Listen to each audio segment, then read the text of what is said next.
کیا اب جانتے ہیں ایک ایسے نبی بھی گزرے ہیں جن کی پوری زندگی صبر دعا اور اللہ پر توکل کی سب سے روشن مثال تھی۔ ان کا نام تھا حضرت یعقوب علیہ السلام۔ حضرت یعقوب علیہ السلام حضرت اسحاق علیہ السلام کے بیٹے اور حضرت ابراہیم علیہ السلام کے پوتے تھے۔ اللہ نے آپ کو نبوت عطا فرمائی اور آپ کو اسرائیل کا لقب بھی دیا۔ آپ کی نسل کو بنی اسرائیل کہا جاتا ہے۔ حضرت یعقوب علیہ السلام کے کئی بیٹے تھے اور ان سب میں سب سے زیادہ پیار وہ اپنے بیٹے حضرت یوسف علیہ السلام سے کرتے تھے۔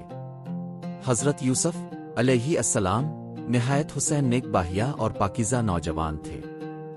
انہی خوبیوں کی وجہ سے ان کے کچھ بھائی ان سے حسد کرنے لگے۔ ایک دن حسد کی آگ میں جل کر حضرت یوسف علیہ السلام کے بھائیوں نے انہیں ایک گہرے کنویں میں پھینک دیا۔ پھر جھوٹ بول کر حضرت یعقوب علیہ السلام کے پاس آئے اور کہنے لگے، ابا جان، یوسف کو بھیڑیا کھا گیا۔ حضرت یعقوب علیہ السلام کو ان کی بات کا یقین نہ آیا۔ ان کا دل ٹوٹ گیا مگر زبان پر صرف یہ الفاظ تھے، میں اپنا غم اور اپنا درد صرف اللہ کے حضور بیان کرتا ہوں۔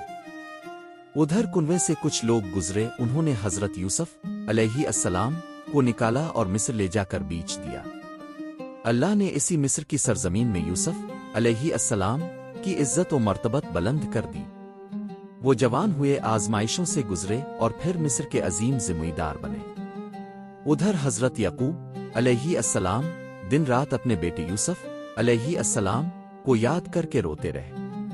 اتنا روئے کہ آنکھوں کی روشنی چلی گئی، لیکن صبر اور اللہ سے امید کبھی نہیں چھوڑی۔ سالوں بعد اللہ نے اپنا وعدہ پورا کیا۔ حضرت یوسف علیہ السلام نے اپنے بھائیوں کو پہچان لیا اور سب کو معاف کر دیا۔ پھر انہوں نے اپنی قمیص بھیج کر فرمایا، اسے میرے والد کے چہرے پر رکھ دینا، ان کی بینائی واپس آ جائے گی۔ جب قمیص حضرت یعقوب علیہ السلام کے چہرے پر رکھی گئی تو ان کی آنکھوں کی روشنی واپس آ گئی۔ یہ اللہ کا معجزہ تھا۔ آخر وہ دن آیا جب حضرت یعقوب علیہ السلام اور حضرت یوسف علیہ السلام برسوں بعد ملے۔ دونوں نے ایک دوسرے کو گلے لگایا۔ گھر خوشیوں سے بھر گیا، دلوں کے اندھیرے ختم ہو گئے۔